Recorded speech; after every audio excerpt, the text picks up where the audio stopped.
बिस्मिल्लाहिर्रहमानिर्रहीम। अस्सलाम वालेकुम डियर स्टूडेंट्स। जैसा कि आप जानते हैं कि हमने अपने लास्ट लेक्चर में 9th क्लास की फ़िज़िक्स के MCQs, शॉर्ट क्वेश्चन और लॉन्ग क्वेश्चन डिटेल से डिस्कस करना स्टार्ट किए थे। आज का जो हमारा लेक्चर है उसका नाम है मैस मेजरिंग इंस्ट्रूमेंट। इस पैराग्राफ में जो डेफिनेशन आती है वो है बीम बैलेंस। ये क्वेश्चन किस तरह से आता है? डिफाइन बीम बैलेंस या what is beam balance. Next point है फिजिकल बैलेंस। ये क्वेश्चन पेपर में किस तरह से आता है? ये शॉर्ट क्वेश्चन किस तरह से पेपर में आता है? What is the purpose of physical balance. और ये स्टार्ट करना है फिजिकल बैलेंस से लेकर इस पैराग्राफ के लास्ट तक। नेक्स्ट हमारे पास है एग्जाम्पल नंबर 1.3। ये कंप्लीट करनी है। Find the mass of a small stone by physical balance। इसका जो सॉल्यूशन है स्टार्टिंग से लेकर यहाँ तक कंप्लीट करेंगे। नेक्स्ट इंस्ट्रूमेंट है लीवर बैलेंस। ये क्वेश्चन किस तरह से आता है पेपर में? व्हाट इज लीवर बैलेंस या डिफाइन लीवर बैलेंस।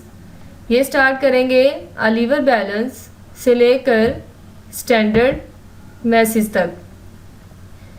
इसके अलावा ये किस तरह से शॉर्ट क्वेश्चन आ सकता है? What is the difference between physical balance या lever balance. Next mass measuring instrument है इलेक्ट्रॉनिक बैलेंस। ये स्टार्ट करना है इलेक्ट्रॉनिक बैलेंस से लेकर इस पैराग्राफ के लास्ट तक।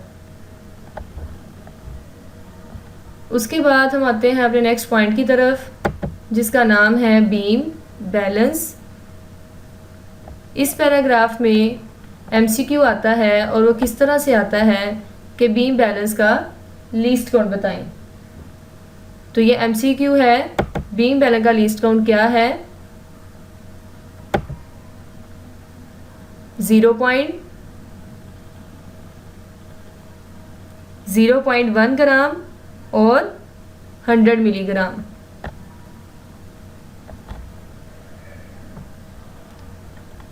उसके बाद ये एक साइड बॉक्स है। इसका जो सेकंड पैराग्राफ है ये एज अ MCQ करना है। नेक्स्ट बी पॉइंट है फिजिकल बैलेंस। और फिजिकल बैलेंस का भी हमने क्या बताना है? Least count. फिजिकल बैलेंस में से जो MCQ आता है वो किस तरह से आता है? What is the least count of physical balance. Physical balance का लीस्ट काउंट है 0.1 ग्राम और 10 milligram.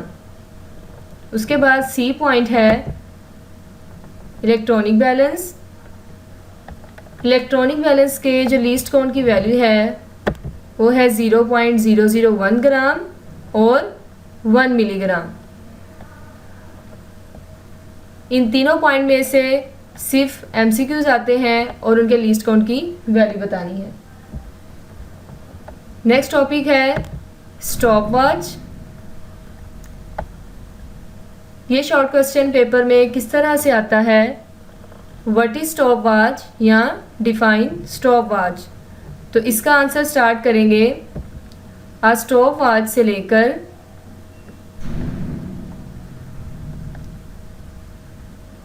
Time interval of an event तक। उसके बाद इस पैराग्राफ में MCQ भी आ सकता है और शॉर्ट क्वेश्चन भी आते हैं। There are 2 types of stop watch. Mechanical stop watch and digital stopwatch.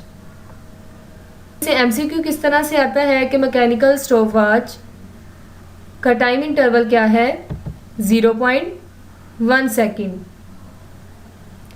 उसके बाद डिजिटल स्टॉपवॉच का टाइम इंटरवल क्या है, 0.01 सेकेंड। इस तरह से इस पैराग्राफ में शॉर्ट क्वेश्चन भी आते हैं और एमसीक्यू भी आते हैं। नेक्स्ट पॉइंट है how to use a stopwatch. ये क्वेश्चन किस तरह से पेपर में आता है, what is the use of mechanical stopwatch, और इसका आंसर इस पैराग्राफ के लास्ट तक करना है।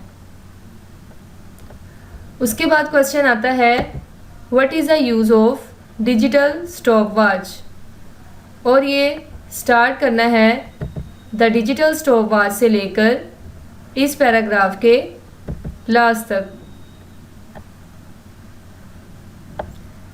नेक्स्ट टॉपिक है measuring cylinder.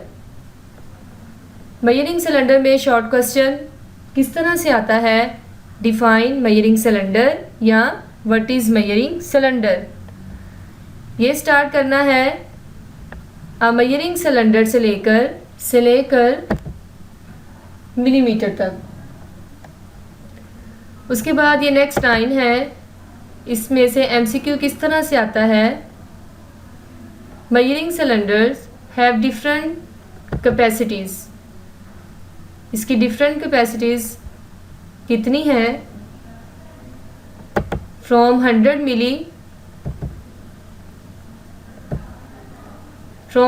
Millilitre to 2500 millilitre. ये एज अ एमसीक्यू पेपर में आता है। उसके बाद नेक्स्ट लाइन है they are used to measuring the volume. इसमें से शॉर्ट क्वेश्चन किस तरह से आता है, what is the use of measuring cylinder. तो इसका जो आंसर है वो स्टार्ट करना है they are used to measure the volume of a liquid और पाउडर्ड सब्सटेंस। यहाँ तक इसका आंसर लिखना है। नेक्स्ट पॉइंट है how to use a measuring cylinder.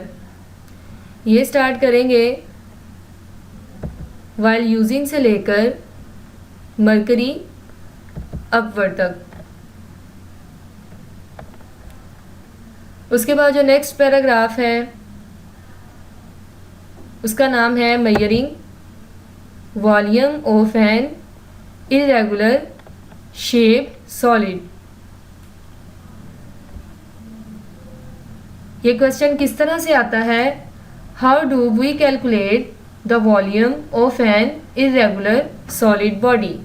ये स्टार्ट करेंगे मेजरिंग सिलेंडर से लेकर इस पैराग्राफ के लास्ट तक। आज का लेक्चर इतना ही था जिसमें हमने डिस्कस किया मैथ्स मेजरिंग इंस्ट्रूमेंट। कल के लेक्चर में हम स्टार्ट करेंगे सिग्निफिकेंट फिगर्स और उसे डिटेल से डिस्कस करेंगे। ओके स्टूडेंट, अल्लाह हाफिज़।